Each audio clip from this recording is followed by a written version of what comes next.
Halo semuanya, kembali lagi bersama Cokromet. Di video kali ini saya akan menjelaskan bab tentang fungsi. Nah, bagian pertama ini yang akan saya jelaskan terlebih dahulu mengenai definisi fungsi. Ya. Di bagian definisi fungsi ini, saya juga akan menjelaskan tentang notasi, domain, kodomain, range, contoh soalnya, atau syarat-syarat fungsinya juga akan saya jelaskan ya. Yang pertama dulu. Di sini ada fungsi. Pengertian fungsi dalam istilah matematika adalah relasi yang memetakan setiap anggota sebuah himpunan atau dengan kata lain domain atau variabel bebas kepada anggota himpunan yang lain atau dengan kata lain kodomain atau variabel terikat. Ya. Di sini ada kata domain atau variabel bebas. Maksudnya seperti apa? Nanti akan saya jelaskan. Kodomain juga akan saya jelaskan nanti atau variabel terikat. Di sini juga ada kata relasi. Relasi yang memetakan. Relasi itu kan artinya hubungan ya. Jadi fungsi ini kalau dalam bahasa mudahnya ya, hubungan yang istilahnya terikat gitu.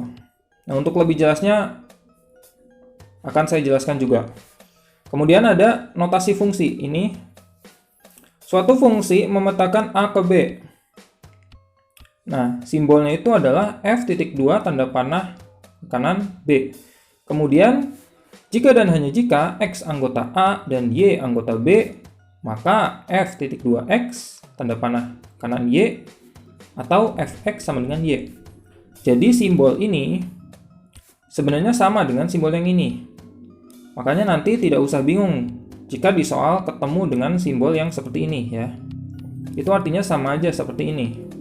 Berarti kalau ini F.2A tanda panah ke kanan B, artinya adalah F A sama dengan B ya. Ngerti ya? Jadi untuk lebih jelasnya akan saya jelaskan konsepnya ya. Konsep mengenai fungsi. Fungsi itu ibaratkan sebuah mesin. Misalkan ini ada mesin. Nah, gini ya gambarnya. Nah, taruh lagi nih. Di sini sudah diprogram. Di dalam mesin ini kita diprogram X ditambah 3 programnya. Jadi ketika kita memasukkan 1 ke dalam mesin ini akan menghasilkan 4 ya. Karena apa? Karena di dalam mesin ini sudah diprogram. Ketika kita menghasilkan 1 akan menghasilkan 4. Ketika kita memasukkan 2 akan menghasilkan 5. Jadi input ini merupakan X-nya gitu kan. Jadi definisi fungsi itu juga diibaratkan sebagai perantara. Perantara atau suatu proses untuk menghasilkan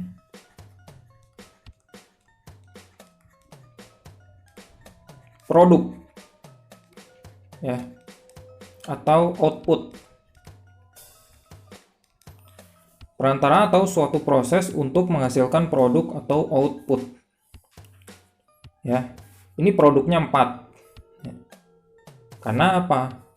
Di sini ada fungsi. Jadi fungsi itu ibaratkan mesinnya ya. Mesin untuk menghasilkan suatu produk. Ngerti ya sampai sini? Nah, kemudian ke bagian selanjutnya yang tadi saya jelaskan sebelumnya, saya akan menjelaskan apa itu kodomain, domain, dan range. Jadi, domain itu merupakan, nah ini ada domain daerah asal. Adalah himpunan semua anggota A. Misalkan ada himpunan A. Itu merupakan domain. Kemudian ada kodomain, daerah kawan. Adalah himpunan semua anggota B. Dan range, daerah hasil, atau simbolnya RF adalah himpunan dalam anggota kodomain yang terpasang oleh anggota domain. Nah, mungkin kalau dengar penjelasannya mungkin agak sulit ya untuk mencernanya, makanya saya akan jelaskan contoh-contohnya. Ini ada contohnya. Ya, contoh. Nah, A ini disebut juga dengan domain, daerah asal. Contohnya ini ada, tentukan domain, kodomain, dan range-nya. Banyak orang antara kodomain dan range itu kadang suka tertukar.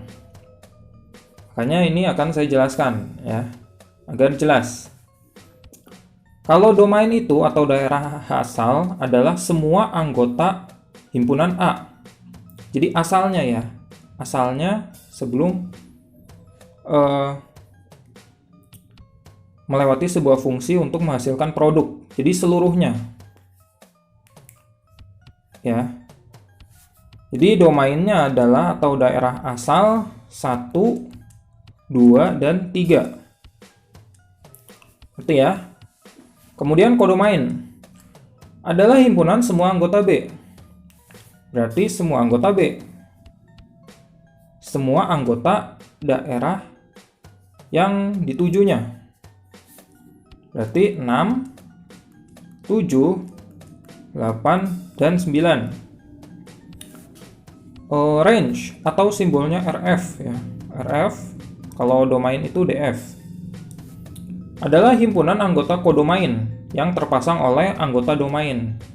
Di sini ada kata himpunan dalam anggota kodomain. Berarti kita lihat range itu merupakan anggota B. Tetapi harus terpasang oleh anggota domain. Ya, anggota domain.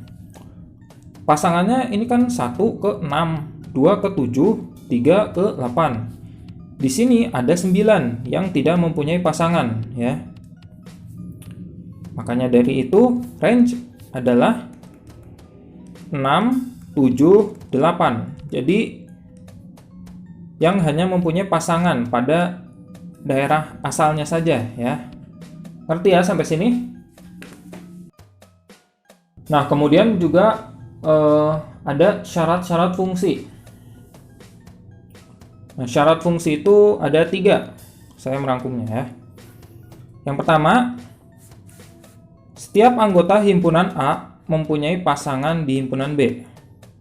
Kemudian yang kedua, setiap anggota himpunan A mempunyai pasangan tepat satu anggota himpunan B. Dan yang ketiga, setiap anggota himpunan A harus mempunyai satu pasangan.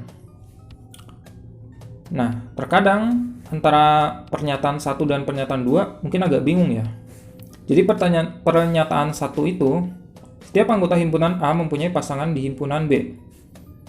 Jadi setiap anggota A itu pasti mempunyai pasangan di himpunan B.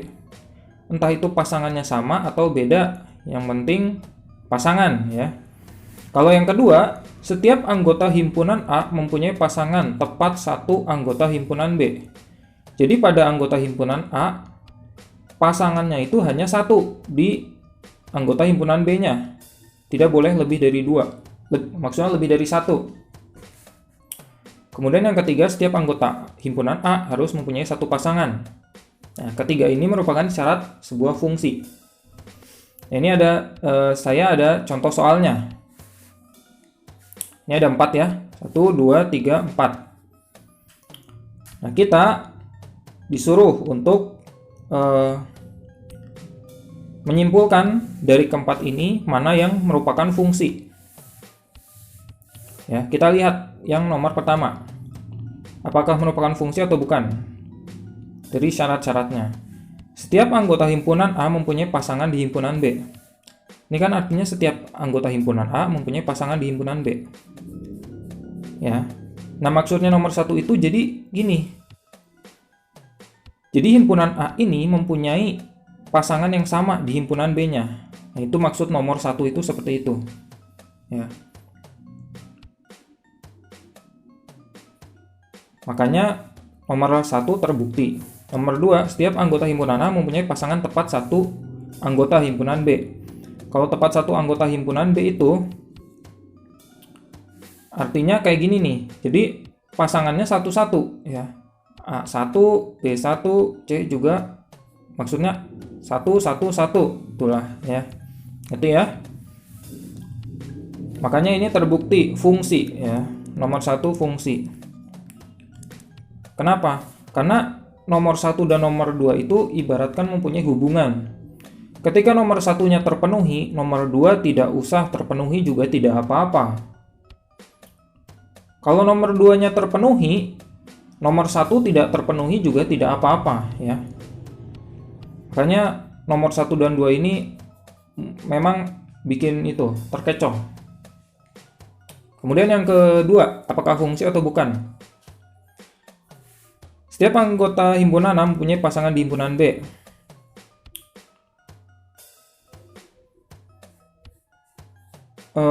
Ini kan artinya ada yang tidak tepat satu ya. Setiap anggota himpunan A mempunyai pasangan tepat satu anggota himpunan B. Ini satu, ini satu. Yang kemudian syarat yang ketiga, setiap anggota himpunan A harus mempunyai satu pasangan. Setiap anggota himpunan A harus mempunyai satu pasangan. Tapi di sini ada yang tidak mempunyai pasangan. Ya ini, ya, yang saya lingkar ini. Berarti jelas bahwa nomor 2 itu bukan fungsi. Ngerti ya? Pokoknya asal daerah asalnya ini yang A harus semuanya mempunyai pasangan. Itu harus. Kalau ada yang tidak mempunyai pasangan, berarti itu bukan fungsi. Kemudian yang nomor 3, kita lihat di sini. Nah, ini satu semuanya. Jadi setiap anggota himpunan A di sini seluruhnya mempunyai pasangan yang sama di himpunan B-nya. Ya. Sesuai dengan aturan nomor 1. Kalau aturan nomor 1 sudah terpenuhi, maka yang nomor 2-nya tidak usah terpenuhi juga. Sebenarnya tidak apa-apa. Karena nomor 1 dan 2 ini berhubungan. Karena semua anggota himpunan A ini mempunyai pasangan, berarti nomor 3 fungsi. Ya, nomor 4 udah jelas ya. Setiap anggota himpunan A mempunyai pasangan tepat satu anggota himpunan B. 1, 1, 1, 4. Juga himpunan A-nya punya pasangan semuanya, berarti fungsi. Nah, jelas ya sampai sini. Mungkin untuk yang bagian pertama hanya itu yang bisa saya sampaikan. Sekian, terima kasih.